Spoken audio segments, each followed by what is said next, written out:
Assalamualaikum warahmatullahi wabarakatuh. Innal hamdalillah nahmaduhu wa nasta'inuhu wa nastahdihi wa nastaghfiruh wa natubu ilaihi wa natawakkalu alaihi wa na'udzu billahi min shururi anfusina wa sayyiati a'malina. May yahdihillahu fala mudilla lahu wa may yudlil fala hadiya lahu. Allahumma salli wa sallim wa barik ala Muhammad wa ala ali Muhammad kama sallaita wa sallamta wa barakta ala Ibrahim wa ala ali Ibrahim fil alamin innaka Hamidum Majid. Amma ba'd. Assalamualaikum Nisfa, Suhaila Mak Yusuf dan semua tamu yang dimuliakan Allah sekalian. Masya Allah, semalam kita berkuliah terputus pula ya, kerana blackout berlaku. Salam Fazlin Mak Hariri, Gi Kaluk, Mahdi Ibrahim, Yang Mulia Tengku Murni, semua yang hadir pada malam mulia ni. Jadi malam ni saya nak bawa tuan-tuan tentang kepentingan tadabbur Al-Quran, sehingga telah melahirkan generasi yang cinta Al-Quran, generasi yang telah pun mandul sejarah daripada melahirkan orang seperti mereka, seperti kata Syed Qutb alangkah benarnya kata-kata tersebut. Dan juga saya nak terang tuan-tuan apa asal usul perkataan tadabbur itu, bagaimana seorang yang begitu tadabbur ayat Allah SWT mampu untuk mengatasi jin. Pernah tak tuan-tuan dengar kisah sahabat yang telah mengalahkan jin sebanyak 3 kali, mengalahkannya bertumbuk tuan-tuan, bergelut. Malam ni saya nak bawakan kepada tuan-tuan ya. Dan juga pada malam ni insya-Allah dengan izin Allah SWT saya nak bawa kepada tuan-tuan kisah bagaimana orang sebelum kita yang disebut dalam tarikh Dimashq ataupun tarikh Baghdad dan juga Al-Bidayah wa Nihayah, kisah seorang yang telah pun meminda isi-isi kitab Samawi dan mendapati penganut-penganut agama Samawi itu melihat kitab Bible, kitab Injil, Taurat yang telah pun dipesongkan itu mendapat sambutan yang luar biasa. Tapi apabila dicuba untuk mengubah isi Al-Quran, orang-orang kebanyakan pun mengetahui isi Quran itu telah dipinda, maka dia dipukul, membawa kepada keislamannya. Peristiwa ini berlaku pada zaman pemerintahan Harun Ar-Rashid. Dan orang yang maksudkan itu dekat dengan Harun Ar-Rashid walaupun dia tidak Islam pada peringkat awalnya. Jadi peristiwa yang berlaku itu telah menjemputnya, memujuknya ke arah Islam, menjadi satu hikmatullah dalam apa yang berlaku menyebabkan akhirnya dia masuk Islam. Jadi kisah-kisah ni saya akan bawakan kepada tuan-tuan untuk renungan pada malam ni insya-Allah. So jangan ke mana-mana tuan-tuan dimuliakan Allah sekalian Dan sebelum terlupa saya nak ajak tuan-tuan untuk menggunakan Habatus Sauda yang dipanggil sebagai produk Birka dari Telaga Biru ni. Gunakan 2 biji pagi ataupun 2 biji petang, dan juga ataupun 1 biji pagi 1 biji petang. Kami telah menghasilkannya dalam bentuk mudah untuk dinikmati seperti ini tuan-tuan ya. Berbanding kalau ia minyak mungkin sukar untuk dimakan, kalau ia biji sukar untuk dimakan. Bismillahirrahmanirrahim. Boleh kunyah ya.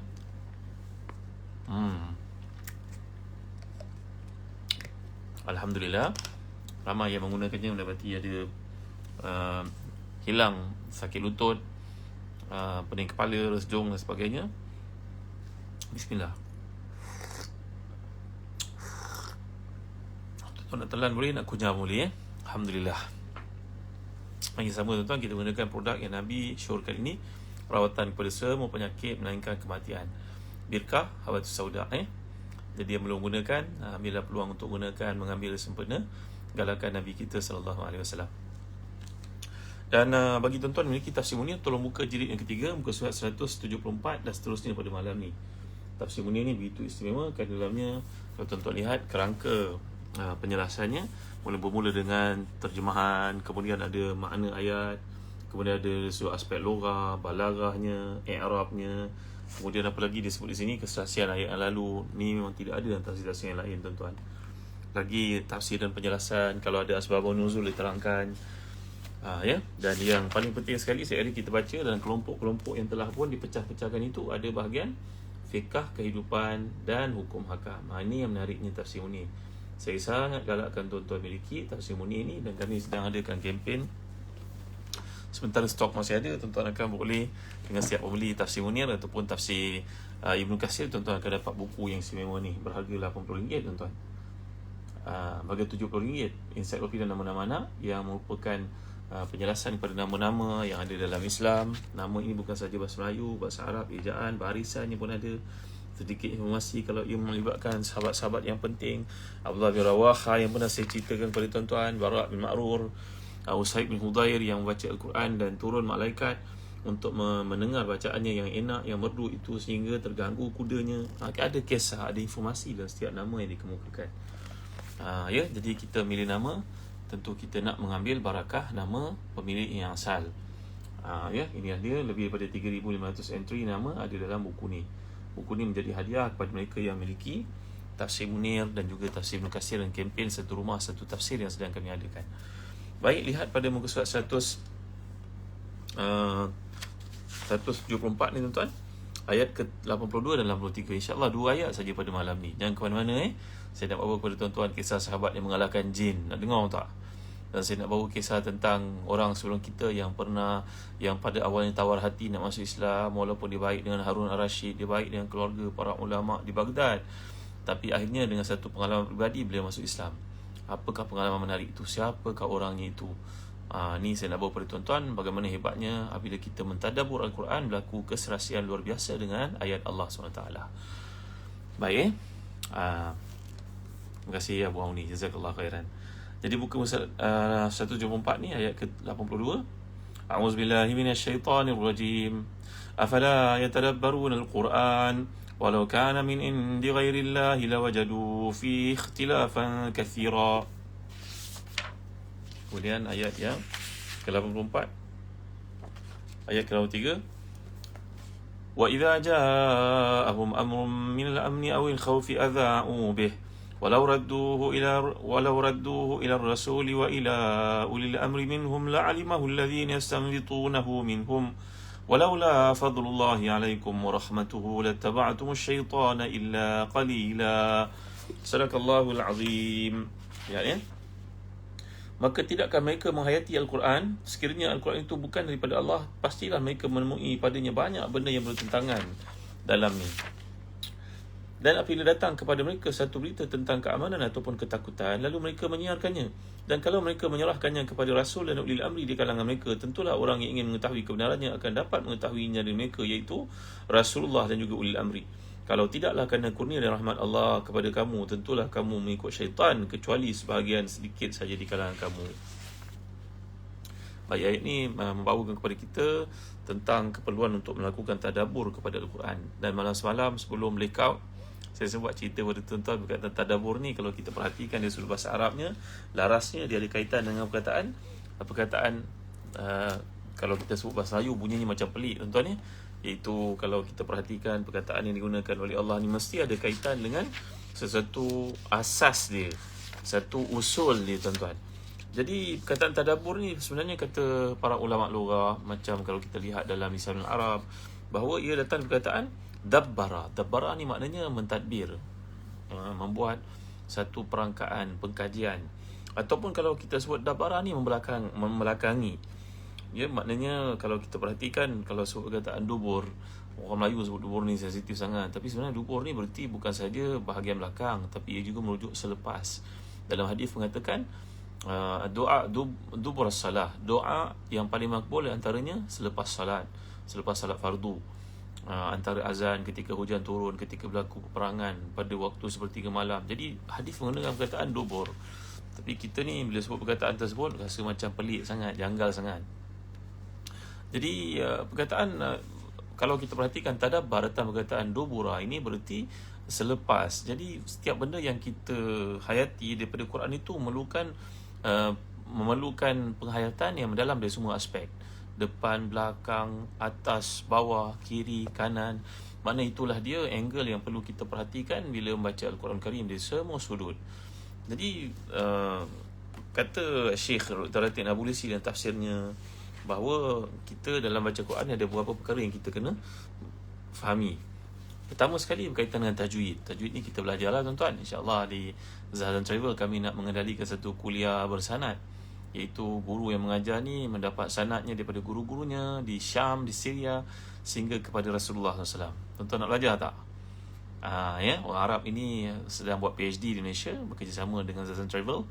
InsyaAllah beliau nak menyampaikan kuliah tentang membaca Al-Quran dengan betul. Kita akan pilih surah-surah tertentu untuk baca, termasuk Al-Fatihah, supaya bacaan kita menepati apa yang diajar oleh Nabi SAW kepada para sahabat, anak-anak sahabat, kepada salafus salih, kepada para ulama, para fuqaha, sampailah kepada kita pada hari ini. Anak murid kepada Syekh Quraim Rajih. Ini satu perkara berkaitan dengan Quran, dan satu tajwid namanya. Baca tajwid dengan Quran, kerana baca tajwid dengan betul. Siapa yang tidak membaca dengan tajwid, maka lanat lil Quran, kam min qari'in lil Quran wal Quranu yal'anu. Dalam asar mengatakan bahawa beberapa ramai yang baca Quran itu melaknatnya. Ya. Jadi situ satu perkara. Yang kedua, maknanya tilawah. Tilawah ni membaca, ada orang baca laju, ada orang ikut imam-imam haramain, ada orang baca dengan taranum. Ni tilawah pula. Kemudian perkara yang namanya tadabbur. Tadabbur ni bererti kita faham dan amal, tuan-tuan. Penghayatan yang berkualiti kepada ayat itu sehingga mengajak kita untuk berfikir, menyelami, menghayati dan menjadikan ia satu rentak dalam kehidupan kita, mencorakkan kehidupan kita dengan sebenarnya. Sebagai contohnya, kalau kita lihat surah Az-Zariyat, Allah Taala berfirman, a'udzubillahi minasyaitonirrajim, kanu qalilan minal laili ma yahja'un wa bil ashari hum yastaghfirun.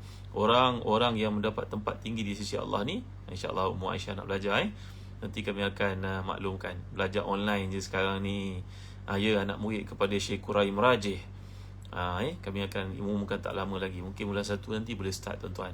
Tak banyak pun pengambilan ni, tak ramai pun. Kita nak ambil sekitar, paling ramai pun 30 orang saja, supaya kita nak setiap orang dapat talaqi musyafahah dengan guru yang ada ni. InsyaAllah kelas yang akan dimulakan tak lama lagi, tuan-tuan. Kami akan maklumkan insyaAllah ikut perkembangan di Zazan Travel. Begitu juga kita akan ada kelas bahasa Arab. Kita ada kelas fiqhul jihad. Ni buku fiqh jihad yang diringkaskan oleh Syekhuna Ustaz Fawaz Fadil. Nanti kita nak adakan bengkel untuk memahaminya. Juga mungkin kita nak adakan bengkel romantiknya, rumah tangga Rasulullah SAW, dalam adab-adab Rasulullah SAW dengan para isteri, macam mana Rasul bergurau, apakah doa yang Nabi amalkan sehingga baginda kuat untuk bersama dengan isterinya. Kita nak belajar nanti, tuan-tuan dimuliakan Allah sekalian, insyaAllah. Jadi tuan-tuan jangan ketinggalan dalam kursus-kursus yang bakal kita adakan secara online di Zazan Travel.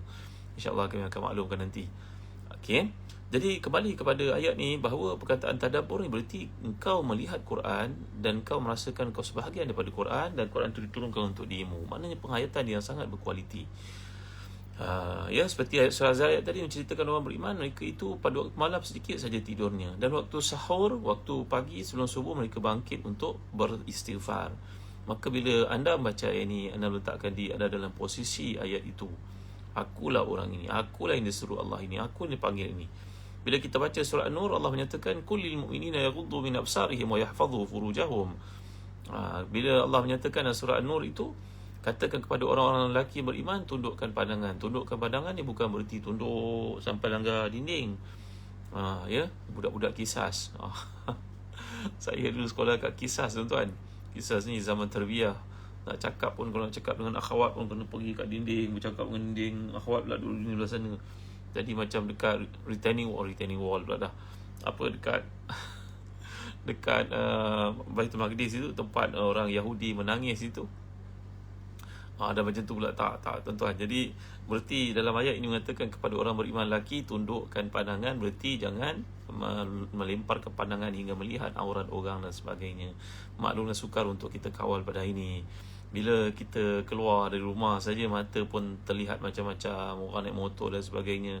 Orang perempuan naik motor, tolonglah pakai pakaian menutup auratnya, betisnya, pahanya, supaya tak kelihatan, nampak orang dekat traffic light tu, sampai tak perasan traffic light dah hijau, tuan-tuan.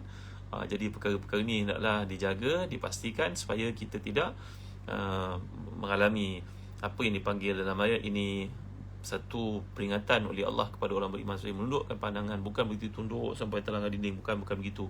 Maksudnya menjaga pandangan. Jadi ayat ni turun untuk kita lah. Jadi bila kita baca ayat ni, kita patut merasakan akulah orang diseru. Ni namanya tadabbur, tuan-tuan dimuliakan Allah sekalian. Dan kita baca surah Ali Imran, Allah menyatakan tentang wasari'u ila maghfiratin min rabbikum wa jannatin 'arduha as-samawati wal ardu u'iddat lil muttaqin. Katakanlah kepada orang-orang yang beriman, telah disediakan untuk mereka syurga, bersegeralah kepadanya. Syurga itu telah siap diadakan sebelum itu lagi, luasnya macam langit dan bumi, disediakan untuk orang bertakwa, telah disediakan. Siapakah di antara yang maksudkan itu? Al-kadhimin al-ghaidh, orang yang menahan marahnya. Kadang-kadang tak pasal-pasal kita meletup kemarahan, tuan-tuan ya. Isteri pun kadang-kadang suka juga provoke kita ni pun orang tak kuat iman, macam Sayyidina Umar, macam Abu Bakar, melompat lagi tuan-tuan kadang-kadang ya. Jadi ayat ini turun untuk mengajar kita supaya memendam perasaan marah, duduk. Kalau tengah berdiri, duduk. Kalau tengah duduk masih marah juga, baring. Kalau baring marah juga, mana ada something wrong lah, kena jumpa doktor cepat-cepat dah, tuan-tuan. Kalau kita marah angkat sembahyang, kalau angkat sembahyang masih juga tak okey, keluarlah rumah, tenangkan fikiran sikit, mungkin berserabut sangat agaknya tuan-tuan. Jadi ini maksud tadabbur ayat bila ia turun untuk diri kita. Tu sebab seorang ulama yang terkemuka dari Syria tuan-tuan menulis sebuah buku. Buku ni bertajuk Qawaidut Tadabbur Al-Amthal li Kitabillah Azza wa Jal. Kaedah untuk mentadabbur Al-Quran dengan sebenar-benarnya supaya Quran itu berada di kita. Ini tebal buku ni tuan-tuan dalam bahasa Arab. InsyaAllah nanti dalam Travel akan mengadakan kursus memahami bahasa Al-Quran menerusi ibadah. Nak tak? Saya sangat syorkan tuan-tuan yang minat tafsir ni supaya ikut kursus memahami bahasa Arab dalam konteks ibadah. Juga kita akan adakan nanti untuk membolehkan tuan-tuan berinteraksi dengan bahasa Arab dengan faham dengan betul, ya. Jadi kembali kita kepada tadabbur tadi. Itu sebab di antara para sahabat ridwanullahi alaihim ajma'in, macam dikatakan Sayyidina Umar Khattab radhiyallahu anhu mengambil peluang 11 tahun untuk memahami suratul Baqarah. Tapi kata-katanya kurang tepat tuan-tuan, ya. Kata para ulama mentahqiqkannya, ini bukan Sayyidina Umar sebenarnya. Ini bukan Sayyidina Umar, anak kepada Sayyidina Umar, iaitu Abdullah bin Umar. Pun bukan Abdullah bin Umar memerlukan sampai berbelas tahun untuk memahami surah Baqarah, tidak tuan-tuan, dan satu hadis. Tapi hadis ini dianggap padanya ada iskal, ada sedikit masalah. Hadis ini adalah Muwatta' Malik yang mengatakan Abdullah bin Umar membaca surah Al-Baqarah cuba memahaminya dalam masa 8 tahun. Yang sebenarnya riwayat Ibn Sa'ad dalam At-Tabaqat merujuk kepada peristiwa tersebut bahawa Abdullah bin Umar, inilah riwayat yang paling sahih, bahawa beliau membaca surah Al-Baqarah, memahaminya, menghayatinya, mengambil masa 4 tahun. Itulah yang paling tepat. Tapi ia bukan Sayyidina Umar Khattab radhiyallahu anhu bila kita tahqiq. Jadi ini perkataan tadabbur yang kita belajar tadi. Berarti kita dah tinggalkan ayat itu, kita pergi lagi sekali pada ayat itu, kita akan lihat ada angle-angle baru yang belum kita cerapi lagi, belum kita fahami, belum kita amalkan. Maka kita cuba untuk beramal dengannya. Jadi kalaulah kita bayangkan perkataan tadabburan datang perkataan dubur ni tadi berarti belakang. Kalau seseorang itu telah meninggalkan sesuatu, tentulah dia tak lihat lagi. Katalah sebagai contohnya, kita membaca satu buku yang hebat, buku ni box office menang, ada filem dan sebagainya, kita baca memang best. Tapi percayalah tuan-tuan, bila dibagi kepada kita buku itu untuk dibaca lagi sekali, tentulah kita rasa memang kita nak berbahasa kasar itu, rasa macam dah tak boleh tengok semua jelak yang amat sangat kepada buku tersebut. Sebutlah filem ke apa yang pernah ditonton menangi award itu dan ini, tapi kalau nak dipersembahkan kepada kita, kita rasa, kita yakin itu buang masa nak tengok lagi sekali, buat apa? Tapi ini berbeza daripada Quran tuan-tuan. Walaupun kita tidak mengerti bahasa Arab, tapi kita nak baca dia terus lagi membacanya. Maka ini satu komponen kualiti yang daripada orang beriman yang namanya tadabbur itu. Mana kita dah meninggalkan dia pun, tapi kita still nak pergi baca lagi. Ini makna tadabbur itu, kata para ulama. Betul membahas Fani Ahmad, ya. Tidak ada rasa bosan langsung. Bacalah berpuluh kali, beratus kali, beribu kali sekalipun, tetap kita akan rasa seronok. Ada benda-benda baru. Ini maksudkan bahawa Abdullah bin Umar ini membaca surah Al-Baqarah sampai 4 tahun. Riwayat yang paling sahih daripada Ibn Sa'ad dalam tabaqatnya. Selain daripada itu, merupakan riwayat yang lemah, dan ia tidak kena dengan Sayyidina Umar untuk dikatakan beliau memerlukan belas tahun untuk memahami surah Al-Baqarah. Tidak, tuan-tuan, ya. Jadi bila balik cerita Sayyidina Umar Khattab radhiyallahu anhu, lelaki yang hebat yang pernah disebut Nabi sallallahu alaihi wasallam, ba'di nabi lakana Umar. Kalau ada di kalangan kau yang menjadi kamu yang menjadi nabi, inilah orangnya, kata Nabi sallallahu alaihi wasallam, merujuk pada Sayyidina Umar Khattab radhiyallahu anhu. Dan Sayyidina Umar ni ditakuti oleh jin, tuan-tuan.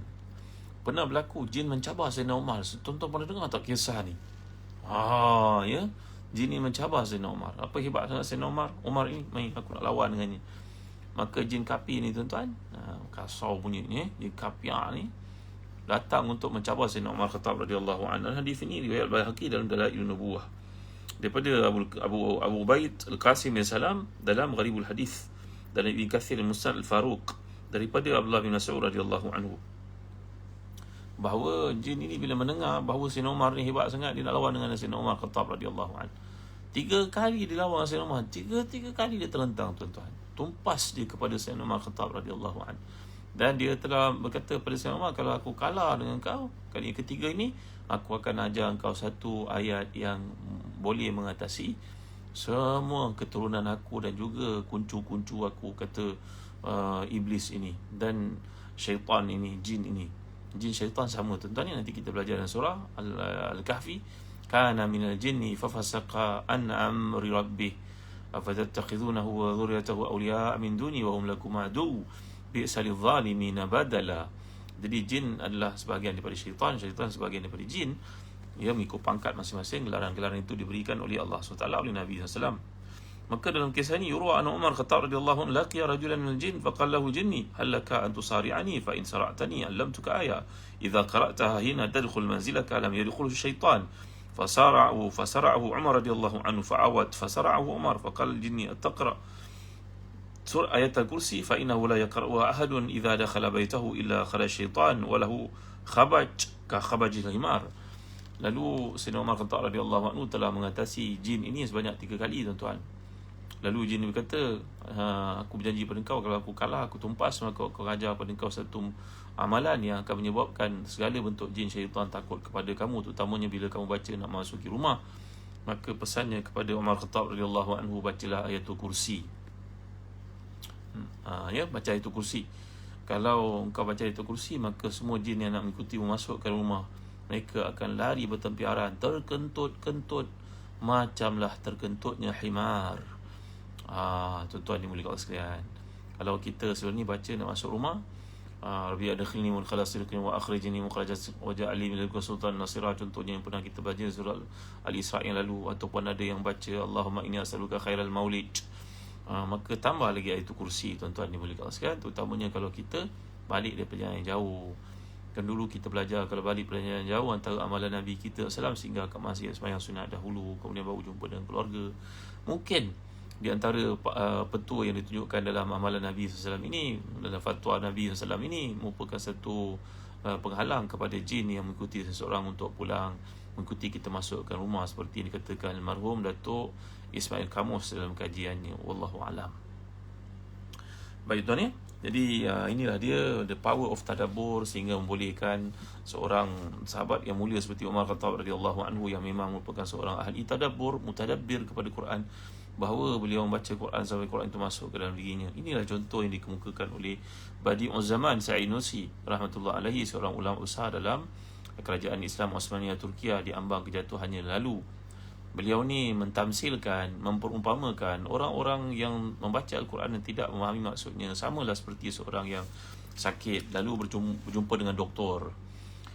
Maka doktor pun memprescribe kepadanya ubat yang tertentu yang boleh mengatasi penyakitnya. Ditulis pada kampit ubat itu, makan 3 kali selepas makan setiap hari, habiskan complete course, habiskan makan ini ubat antibiotik contohnya.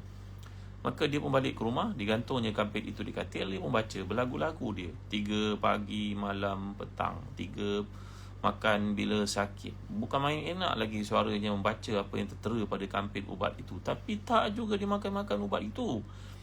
Ini masalahnya tuan-tuan dimuliakan Allah sekalian. Dia membaca Quran tapi tak ada tadabbur, maka dia tidak memahami, dia tidak menghayati. Mungkin seseorang itu membaca ayat tentang riba, tapi dia tak boleh nak tinggalkan riba, dia tak meniaga riba. Dalam ayat mengatakan jangan ambil harta orang, tapi dia berniaga zalim pada orang, menipu orang dan sebagainya. Maka nampaknya tuan-tuan, inilah dia keadaan sebahagian daripada umat Islam hari ini. Mereka tidak tadabbur Quran. Maka itulah yang jadi masalahnya Jamilah Bibi, Yuana Mukhtar. Inilah maksud yang disebut oleh para ulama tafsir berkaitan dengan kelemahan umat Islam, mereka tidak mentadabbur Al-Quran. Jadi dalam ayat ini, walau kana min indi ghairillahi lawajadu fi ikhtilafan katsira, kalaulah Al-Quran datang daripada selain daripada Allah, maka engkau akan dapati padanya banyak perbezaan. Tuan-tuan dengar baik apa yang saya nak sebut ni tuan-tuan. Perkataan digunakan oleh Allah di sini ikhtilafan katsira. Khilaf, mana ikhtilaf kat sini berarti dia merupakan satu perbezaan, ikhtilaf. Dalam satu asar mengatakan ikhtilaf ummati rahmah, perbezaan umat ini merupakan satu rahmat. Bukan berarti sampai bila-bila kena semua berbeza pandangan, bertentangan, tak, bukan begitu maksudnya. Maknanya dalam bertentangan pendapat itu ada kelonggaran untuk kemudahan kita beramal, bukan galakan untuk berbeza pandangan. Jangan kita salah faham kepada asar ini tuan-tuan, ini bukan hadis. Baik, kalau kita lihat perbezaan berbeza daripada pertentangan, perbezaan berbeza daripada pertentangan. Begini saya bagi contoh kepada tuan-tuan. Sesuatu yang berbeza belum tentu bertentangan. Kalau saya kata pada tuan-tuan, saya nampak Ali datang lah, ayat kenyataan jumlah khabariyah mengatakan bahawa saya nampak Ali datang. Tapi orang lain mengatakan Ali tak datang lah. Kan dah bertentangan ni tuan-tuan. Sebenarnya tak bertentangan. Saya masukkan tadi, saya lihat masa tu pukul 3.30 Ali datang. Mesyuarat start pukul 3. Orang tunggu pukul 3 dia belum datang. Saya datang, saya lihat pukul 3.30 dia datang. Jadi ayat ni nampak macam bertentangan. Sebenarnya bukan bertentangan, dia ada perbezaan. Jadi itu memerlukan kita untuk baca Quran, kita kena dalam tadabbur yang diletakkan oleh Syekh Abdul Rahman Hasan Abanaka Al-Maidani, keperluan untuk kita meneliti Quran secara holistik. Tak boleh kita baca mujazza'ah, tak boleh baca kat sini lepas tu tak baca yang lain. Quran kena kita faham secara menyeluruh. Apa tu'minuna bi ba'dil kitab wa takfuruna bi ba'd. Ada orang yang diambil sebahagian, tinggalkan sebahagian. Sedangkan ayat Quran ini datang dalam bentuk holistik, keseluruhan. Mesti kita beriman dengan keseluruhannya sekaligus. Tak boleh kita ambil sebahagian-sebahagian. Jadi bermaksud dalam ayat ini tiada perbezaan yang dapat kita lihat, bahawa sesuatu yang berbeza belum tentu bertentangan. Maknanya kenyataan saya kata tadi, saya nampak Ali datang, kamu tak nampak Ali datang kerana kamu lihat pukul 3, saya lihat pukul 3.30. Jadi perbezaan ayat, laras ayat ini tidak bermaksud penentangan kerana kondisi waktunya berbeza mungkin. Jadi tuan-tuan hati dan dikasihkan, bila kita memahami perkara yang disebut oleh Imam Suyuti dalam Al-Itqan tentang maksud perkataan perbezaan ini, bahawa perbezaan itu mungkin berlaku pada waktu kedatangannya, cara kedatangannya. Saya kata Ali tak datang, maksud saya Ali tak datang menaiki motorkar, dia datang menaiki basikal contohnya. Jadi mungkin ada maksud tersirat di sebalik perbezaan ayat yang berlaku, yang kita kena melihat kondisinya, waktunya, latar belakangnya, barulah kita akan dapati bahawa Quran ini tidak ada pertentangan satu sama lain. Kalau ada pertentangan itu sebenarnya ada sebab-sebab lain yang kita kena hayati, kita kena fahami, barulah kita boleh justify, memahami maksudnya tiada pertentangan di situ sama sekali. Jadi dalam Quran ditemukan hal-hal yang berbeza, misalnya perintah bersabar dan larangan untuk perang yang telah kita bincangkan sebelum ini. Allah larang untuk perang, bersabar. Tapi dalam ayat lain Allah SWT suruh berperang. Kan bertentangan tu. Sebenarnya bukan bertentangan, dia berbeza waktu sebenarnya. Berbeza waktu kerana yang pertama, yang melarang berperang itu kerana umat Islam, keadaan mereka pada masa itu lemah. Pada zaman Makkiyah yang telah kita bincangkan, bilangan mereka belum cukup. Ada hikmah-hikmah yang disebut oleh Syekh Safiur Rahman Al-Mubarakfuri. Maka umat Islam dilarang, ditegah untuk berperang kerana keadaan tidak membolehkan lagi pada waktu itu. Tapi dalam ayat Madaniyah, suruhan untuk berperang. Uzinal ladzina yuqataluna bi annahum zulimu, dibenarkan kepada orang yang diperangi itu untuk mempertahankan diri mereka, maka dah suruh perang pula. Tadi larang perang. Ini bukan bertentangan, ini kerana melibat waktu yang berbeza. Muslim-muslimat rahmati dan dikasihi. Jadi ada juga di kalangan para ulama yang memahami perkataan ikhtilaf ini seperti disebut oleh Imam Suyuti dan Itqan, bukan nanti pertentangan dalam kandungan atau informasi Al-Quran satu sama lain, tapi pertentangan dan perbezaan antara informasinya dengan keadaan dan kondisi mereka, bahawa informasi Al-Quran berkaitan dengan keadaan, bahkan rahsia mereka tidak bertentangan dengan keadaan mereka yang sebenarnya, dan tentu mereka dapat membuktikan sendiri kebenaran hal itu. Dari ayat ini difahami bahawa Quran merupakan kitab yang dapat dimengerti, difahami dengan baik oleh mereka yang mempelajari dan memperhatikannya, mentadabburnya. Maka mereka tidak akan menemui padanya ada pertentangan. Itu sebab tuan-tuan yang berkasihan, disebut dalam Tarikh Baghdad, dan begitu juga dalam Bidayah wa Nihayah, seorang hidup pada zaman Harun Ar-Rasyid rahmatullah alaihi, imam orang Islam ni, Amirul Mukminin, khalifah Islam yang terkemuka di zaman kerajaan Abbasiyah. Maka ada seorang di kalangan wazir, di kalangan orang kanan, Harun Ar-Rasyid ni dia sabit ni maknanya tak beriman tuan-tuan. Dia macam apa kita nak kata, non-believer, apa kita nak kata, orang tak beriman lah. Macam negara kita, negara majmuk, ada di kalangan pemimpin-pemimpin ni yang bukan orang Islam, contohnya tuan-tuan yang saya. Jadi apa yang berlaku pada zaman Harun Ar-Rasyid, beliau pemimpin terbesar, ada kalangan orang pentingnya dalam kerajaannya yang berjawatan tinggi dalam kerajaan itu tidak Islam. Maka Harun Ar-Rasyid ada peluang untuk bercakap empat mata dengannya. Harun Ar-Rasyid berkata padanya, Aslim taslam, masuk Islam kan baik.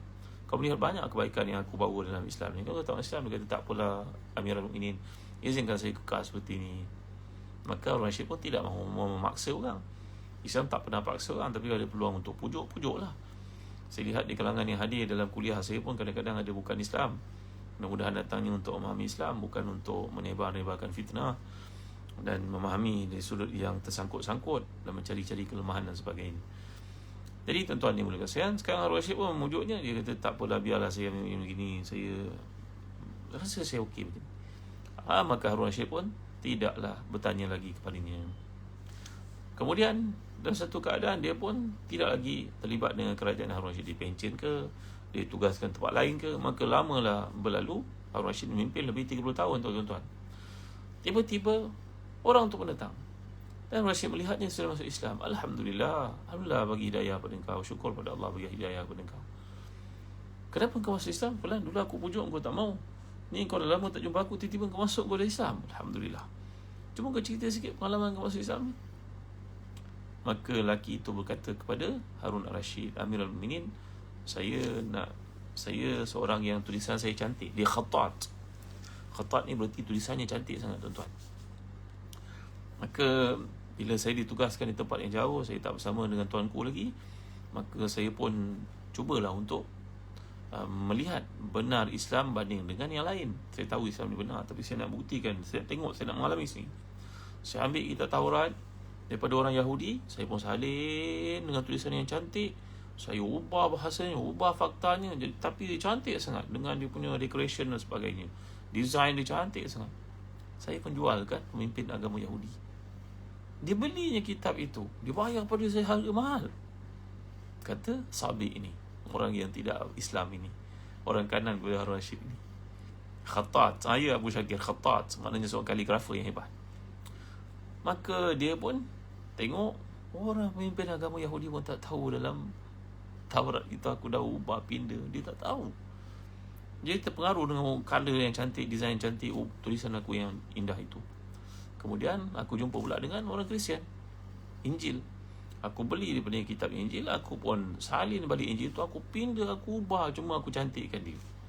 Saya cantikkan dia. Patut cantikkan dia, wahai ini. Cantikkan dia, design in term of tulisan, apa, outcome dia cantik sangat lah. Saya pun jumpa dengan padi terbesar Kristian. Dia pun kagum. Ujiba bihi. Dia kagum dengan apa yang dihasilkan itu. Dia beli dengan harga yang mahal. Dia simpan, dia baca, dia rujuk. Dia tunjuk kepada orang-orang kanannya. Maka saya pun ambil Al-Quran, saya salin balik tulisan yang cantik, saya decorate dia, saya buat dia punya, saya persembah bentuk yang paling cantik. Saya pun tunjuklah kepada seorang ustaz biasa, bukan memimpin pun. Saya tahu kalau sebagai pemimpin memang saya kena pelempang, saya bagi kat ustaz biasa, ustaz kecil tuan-tuan. Kalau kita ni kata macam imam-imam kampung lah kan. Tiba-tiba dia buka muka surat pertama, lain ni. Dia buka muka surat kedua, lain ni. Dia selak tengah-tengah, tak sama ni. Dia ambil Quran itu, dia bakarnya, dia pukulnya saya beramai-ramai tuan-tuan. Tuan ini, dia pukulnya saya, dia tenyenya saya betul-betul. Quran itu yang saya pindah itu dibakar. Padahal saya tunjuk hanyalah kepada orang biasa-biasa saja. Mulai hari itu, saya punya keyakinan pada Islam sikit pun tidak meleset. Keyakinan saya pada Islam meningkat, dan saya pun mengucap syahadah sebagai Islam. Allahu Akbar, Masya Allah, Tabaraka wa Ta'ala. Kisah ribah, satu peristiwa yang berlaku yang disebut oleh Imam Ibn Katsir dalam Bidayah wa Nihayah. Disebut oleh Al-Imam dalam Tarikh Baghdad ataupun Tarikh Dimashq. Saya keliru di antara Tarikh Dimashq ataupun Tarikh Baghdad tuan-tuan, dua kitab hadis yang besar. Jadi balik kita kepada perkataan yang dimaksudkan di sini.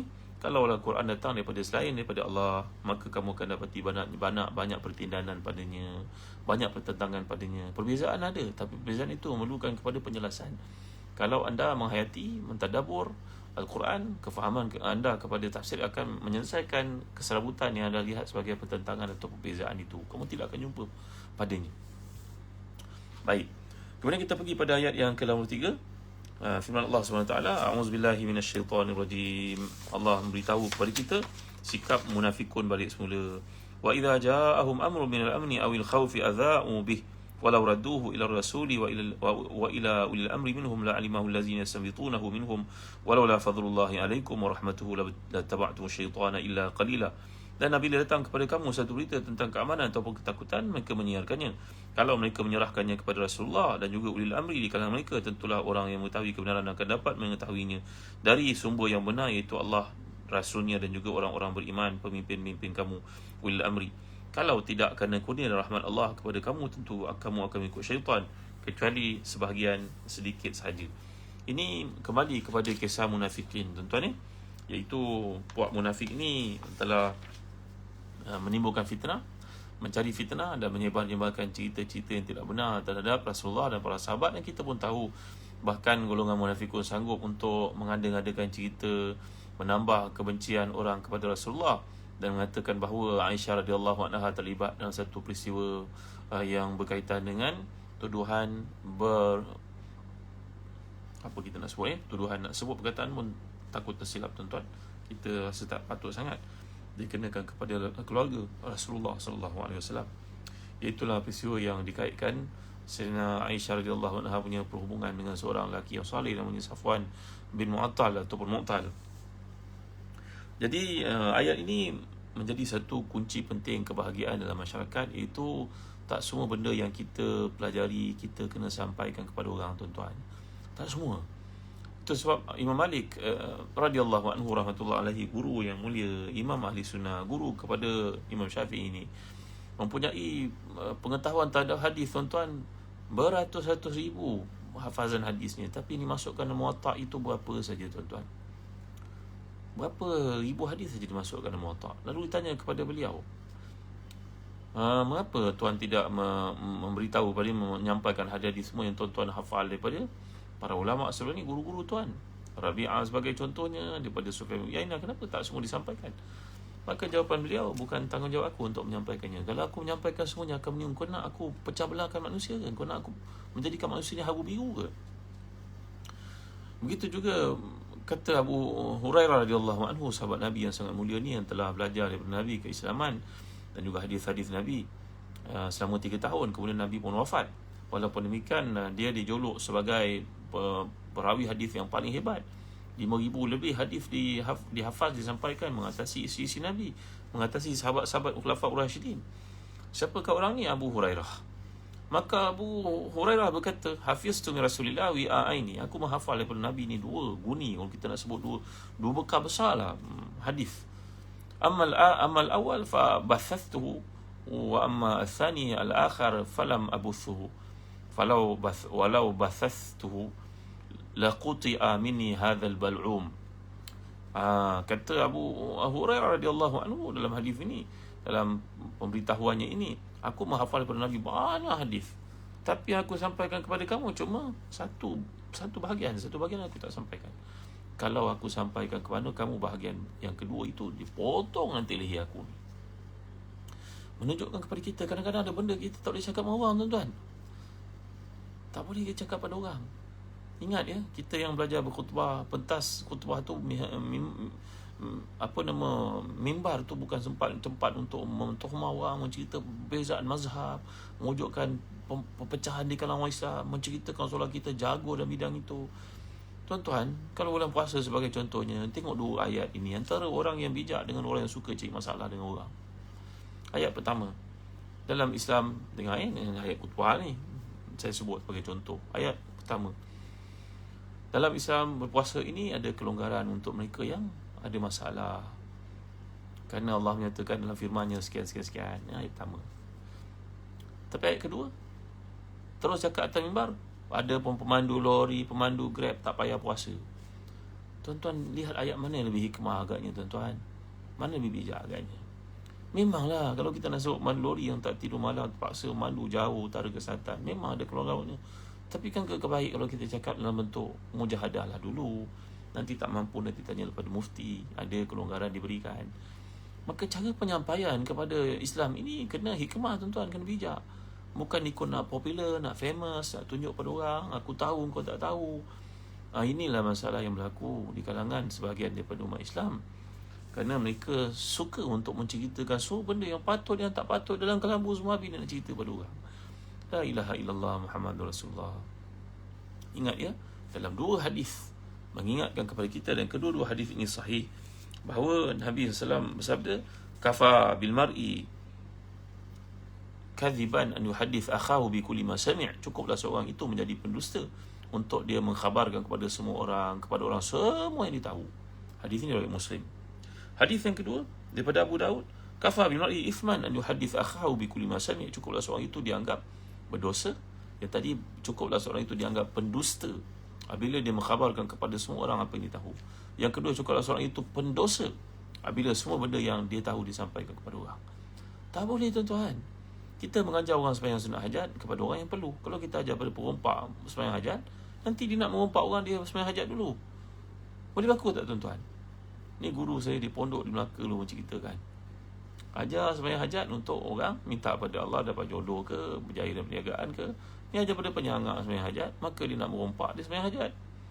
La ilaha illallah Muhammadur Rasulullah.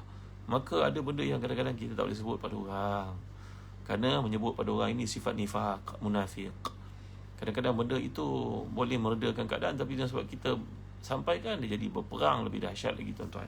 Maka inilah ayat yang patut kita fahami dalam konteks perbincangan pada kali itu. Sebab antara doa yang banyak Nabi kita SAW anjurkan untuk kita amalkan tuan-tuan.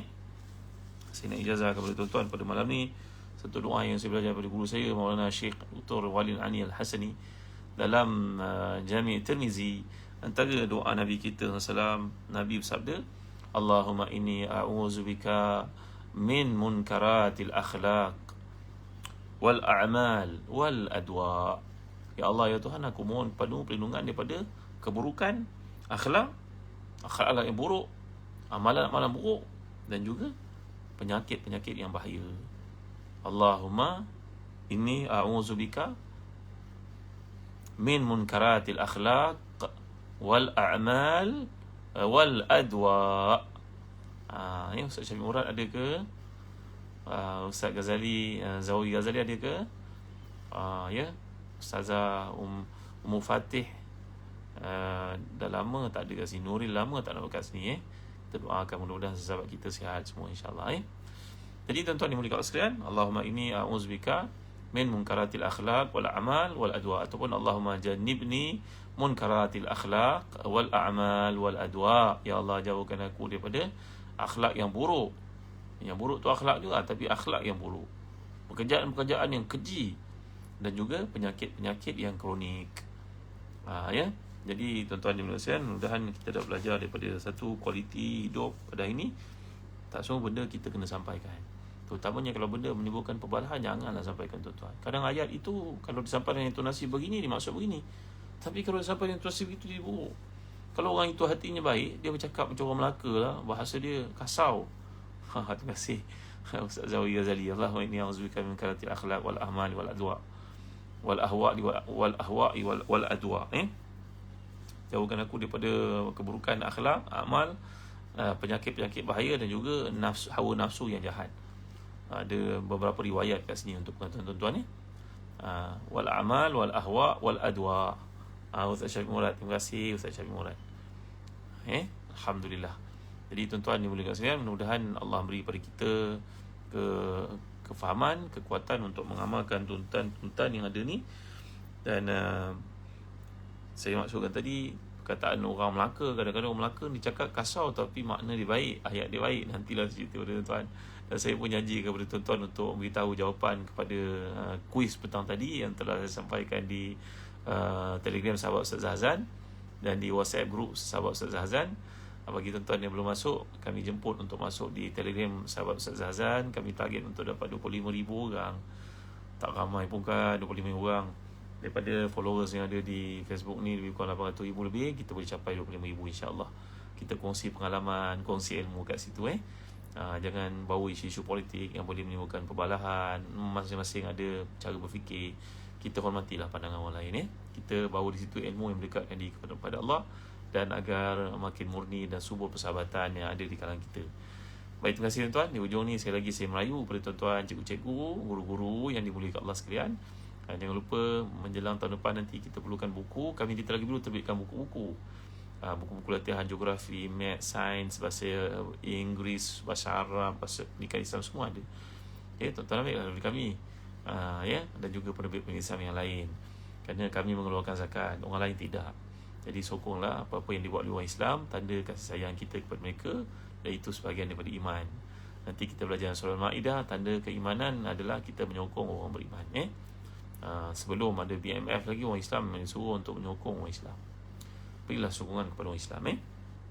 Jadi kami memberikan buku-buku ni untuk kegunaan murid tingkatan 1 sampai tingkatan 5, darjah 1 sampai darjah 6. PKK pun ada, PSRA pun ada. Marilah sokong syarikat-syarikat Islam, termasuk Telaga Biru. Mudah-mudahan padanya ada kebaikan. Dan saya mengalu-alukan di kalangan guru-guru pakar, guru cemerlang yang nak berkarya, kami sudi menerbitkan, kami dengan tangan terbuka mengharapkan sumbangan tuan-tuan untuk kerjasama ini berlaku. Baik tuan-tuan, setakat itu saja dulu untuk malam ni. InsyaAllah esok kita akan lanjutkan lebih mendalam ayat-ayat berikutnya. Segala yang baik semuanya daripada Allah, segala kelemahan milik manusia, saya sebahagian mereka. Wallahu a'lam. Wa sallallahu ala sayyidina Muhammad wa ala alihi wa sahbihi wa sallam. Alhamdulillahirabbil alamin.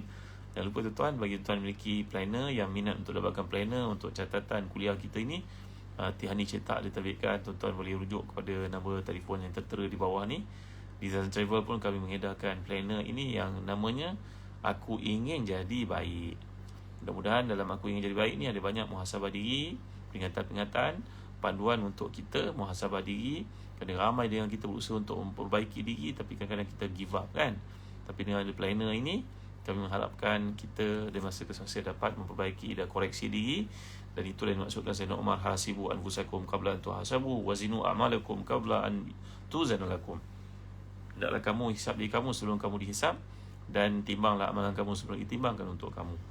Sayyidina Umar kelihatan pada waktu malam kedengaran suaranya memukul kakinya sendiri bila tidak dapat memenuhi segala ibadah yang berkualiti yang beliau target. Jadi dengan menulis ini tuan-tuan, insya-Allah dalam planner yang dibekalkan ini boleh menambah diri kita, kualiti diri kita, amalan yang kita lakukan masa ke semasa. Dia undated tuan-tuan, tak ada tarikh. Jadi jangan give up dalam usaha untuk memperbaiki jalan kembali kita kepada Tuhan. Setakat itu saja dulu. Kita akhiri dengan tasbih kafarah dan suratul Asr. Subhanakallahumma wa bihamdik, asyhadu an la ilaha illa anta, astaghfiruka wa atubu ilaik. Wal 'asr, innal insana lafi khusr illa alladziina aamanu wa 'amilus shalihaati wa tawassaw bil haqq wa tawassaw bis sabr. Ustaz, soalan Ustaz dalam Telegram belum beri jawapan. Nanti saya beri jawapannya, Cikgu Rohaya. Dan begitu juga di WhatsApp group saya akan beri, insya-Allah. Terima kasih atas sokongan tuan-tuan. Jangan lupa share video ni ke seramai orang yang kita kenal. Allahumma zidna wa la tanqusna wa akrimna wa la tuhinna wa a'tina wa la tahrimna wa athirna wa la tu'thir alaina wa ridina wa ridha anna. Alhamdulillah rabbil alamin, wassalatu wassalamu ala asyrafil anbiya'i wal mursalin sayyidina Muhammadin wa ala alihi wa sahbihi ajma'in. Allahumma ighfir lana dhunubana wa liwalidina warhamhum kama rabbawna shighara wa li jami'i masyayikhina wa li jami'i ashabil huquq alaina minal muslimin wal muslimat al mu'minina wal mu'minat bi rahmatika ya arhamar rahimin. Allahumma a'inna ala dzikrika wa syukrika wa husni ibadatik. Allahumma rabbana la tada' lana fi maqamina hadha zanban illa ghafartahu wa la maridan illa shafaita wa la hamman illa farajta wa la daynan illa qadayta wa la maridan illa shafaita wa la aiban illa satarta wa la jahilan illa lamta wa la madhluman illa nasarta wa la zaliman illa hadaita wa la hajatan min hawaij dunya wa la akhirah ya laka ridha wa lana fiha salah illa hadaita wa qadaita wa yassarta ya rabbal alamin. Wahai Tuhan kami, janganlah ada seorang pun di kalangan kami yang hadir dalam majlis ilmu pada malam ini yang memerlukan hidayah yang Kau berikan, yang sakit yang Kau sembuhkan, wahai Tuhan, yang memiliki hutang yang Kau bantu untuk menyelesaikan hutang-hutangnya. Jangan ada seorang pun memiliki aib yang Kau tutup baginya. Jangan ada seorang pun yang akan musafir yang Kau selamat pergi dan baliknya. Jangan ada seorang pun di kalangan kami yang belum kahwin yang Kau gunakan untuk jusalah yang salih atau istri yang salihah yang akan bahagiakan hidup dan juga akhiratnya. Jangan ada seorang pun yang belum dikurniakan anak, melainkan diberi kepadanya anak-anak yang salih yang salihah yang akan bahagiakannya menjadi jariah untuknya, mendoakan mereka sebab kematian nanti. Ya Allah, Allahumma a'inna ala dzikrika wa syukrika wa husni ibadatik. Ya Allah, bantulah kami untuk mengasihimu, bersyukur padamu, selalu membaiki amal saleh kami tanpa henti kepadamu, wahai Tuhan. Rabbana atina fid dunya hasanah wa fil akhirati hasanah wa qina azaban nar. Wa sallallahu ala sayyidina Muhammad wa ala alihi wa sahbihi wa sallam. Alhamdulillah alamin. Taqabbalallahu minna wa minkum. Sekian tuan-tuan, insya-Allah kita jumpa lagi malam esok pada waktu yang sama untuk lanjutan ayat yang sedang kita ceritakan sekarang. Assalamualaikum warahmatullahi wabarakatuh. Kenang saya dalam doa tuan-tuan.